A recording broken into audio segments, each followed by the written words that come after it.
የአቋም መግለጫ ቀን 12/07/2018 ዓ.ም በዛሬው ዕለት የብፁዕ አባታችን አቡነ ኤልያስ የጋሞና አካባቢው ጎፋና ባስኬቶ አህጉረ ስብከት ሊቀ ጳጳስ ስልጣነ ክህነት የተቀበልን ካህናትና ዲያቆናት ከዚህ በታች የቀረበውን 10 የአቋም መግለጫ በጋራ እናቀርባለን።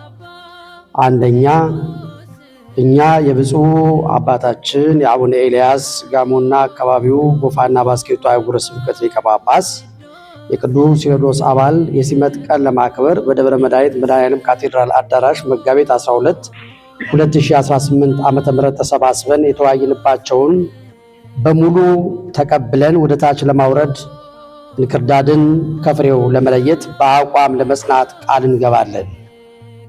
ከብፁዕ አባታችን ስልጣነ ክህነት በተቀበልንበት ዕለት ፈተናዎችን ሁሉ ታግሰን መጥፎውን አርመን ምዕመናንን እንድንጠብቅ ቅድስት ቤተክርስቲያንን በንጽህና እንድናገለግል በተሰጠን አባታዊ መመሪያ መሰረት ምዕመናንን ለማስተማር ለሥጋው ደሙ ለማብቃት ቃል እንገባለን። ሶስተኛ፣ ከመንበረ ፓትርያርክ ጠቅላይ ቤተ ክህነት ጀምሮ እስከታች እስከ አጥቢያ አብያተ ክርስቲያናት ያለውን የቤተ ክርስቲያናችንን መዋቅር ለማስኬድ በማያገባቸውና በማይመለከታቸው ጉዳይ ገብተው በውስጥና በውጭ ሆነው ተቀናጅተው በማህበራዊ ሚዲያ ያልተገባ ስያሜ የሚሰጡ እኩያንን አጥብቀን እንቃወማለን። አጥቢያ አብያተ ክርስቲያናትን እና ምዕመናንም የእነዚህ ጥቅመኞች ሰለባ እንዳይሆኑ የግንዛቤ ማስጨበጫ ትምህርት በመስጠት ቁጥጥራችንን እናጠነክራለን።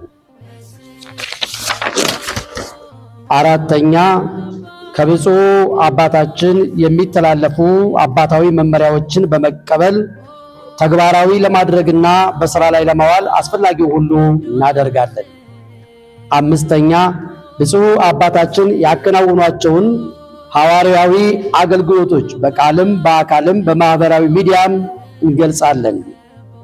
ስድስተኛ፣ ብፁዕ አባታችን ለአካባቢው ልጆች ስልጣነ ክህነት አይሰጡም በሚል ስም ለሚያጠፉ ሰዎች እኛው ሕያው ምስክሮች ስለሆን ውንጀላው ሐሰት መሆኑን በማረጋገጥ ውንጀላውን አጥብቀን እንቃወማለን።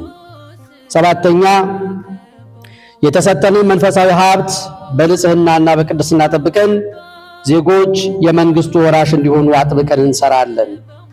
ስምንተኛ፣ እኛ ከብፁዕ አባታችን ከአቡነ ኤልያስ የጋሞና አካባቢው ጎፋና ባስኬቶ አህጉረ ስብከት ሊቀ ጳጳስ ስልጣነ ክህነት የተቀበልን ካህናትና ዲያቆናት ሌሎች አገልጋዮችን ባካተተ መልኩ ዓመታዊ የሲመት በዓላችን ለማክበር ቃል እንገባለን። ዘጠነኛ፣ እኛ በሀገረ ስብከቱ ስር የምንገኝ ካህናትና ዲያቆናት በመንፈሳዊና ማህበራዊ አገልግሎት ያለንን ህብረት በማጠናከር ለማስቀጠል በአስተባባሪነት ከመረጥናቸው ከአስተባባሪ ኮሚቴዎች ጋር መረጃ በመለዋወጥና በመቀናጀት የእርስ በርስ ትስስራችንን በማጉላት ለቤተ ክርስቲያናችን ሁለንተናዊ እድገት አስተዋጽኦ እናደርጋለን። አስረኛ፣ አጠቃላይ በተሰጠን ኃላፊነትና ኖላዊነት ቀኖና ቤተ ክርስቲያንና የሀገር ስብከታችንን መዋቅር እናከብራለን፣ እናስከብራለን፣ እንጠብቃለን፣ እናስጠብቃለን። መጋቢት 12 2018 ዓ.ም አርባ ምንጭ ኢትዮጵያ። ብፁዕ አባታችን ቡራኬው ይደርብን። አሜን።